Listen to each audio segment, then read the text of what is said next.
राहुल गांधी के नेतृत्व में निकल रही भारत जोड़ो यात्रा को देश भर में जबरदस्त समर्थन मिल रहा है। जो अब तक राहुल की आलोचना करते थे वो भी राहुल के नए अवतार से प्रभावित है। खबरों की माने तो महाराष्ट्र में राहुल की यात्रा का बेसब्री से इंतजार हो रहा है और एनसीपी प्रमुख शरद पवार खुद ये कह चुके हैं कि महाराष्ट्र में भारत जोड़ो यात्रा के प्रवेश पर जोरदार स्वागत किया जाएगा। शरद पवार के इस बयान के क्या है सियासी मायने, देखते हैं ये रिपोर्ट। कांग्रेस की भारत जोड़ो यात्रा जारी है और राहुल गांधी के नेतृत्व में यात्रा शानदार तरीके से आगे बढ़ रही है। भारत जोड़ो यात्रा अभी कर्नाटक में है। यात्रा का आज 33वां दिन है।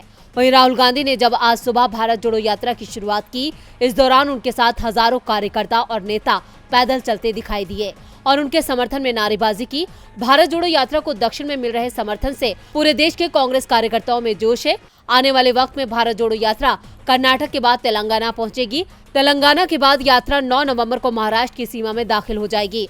महाराष्ट्र में राहुल की यात्रा के स्वागत के लिए खास इंतजाम किए गए हैं। खबर तो ये भी आ रही है कि यात्रा के स्वागत के लिए एनसीपी प्रमुख शरद पवार मौजूद रहेंगे। कांग्रेस सूत्रों के हवाले से जानकारी दी गई है कि एनसीपी प्रमुख शरद पवार भारत जोड़ो यात्रा के महाराष्ट्र पहुंचने पर उसका स्वागत करेंगे। हालांकि अभी तक इस पर किसी की आधिकारिक प्रतिक्रिया नहीं आई है। बताया जा रहा है कि विपक्षी एकता के लिहाज से शरद पवार भारत जोड़ो यात्रा का स्वागत कर सकते हैं, जिससे एक मजबूत संदेश जाएगा।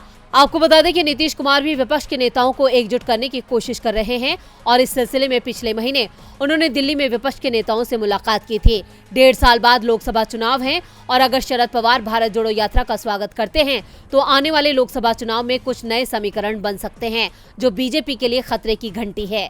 आपको बता दें कि भारत जोड़ो यात्रा का 1 महीना पूरा हो चुका है। यात्रा का 1 महीना पूरा होने पर शनिवार को राहुल गांधी ने प्रेस कॉन्फ्रेंस को संबोधित किया था।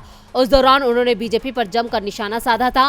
राहुल गांधी ने बीजेपी को फांसीवादी पार्टी करार दिया था और कहा था कि देश के लिए आजादी की लड़ाई में बीजेपी और आरएसएस का कोई योगदान नहीं था।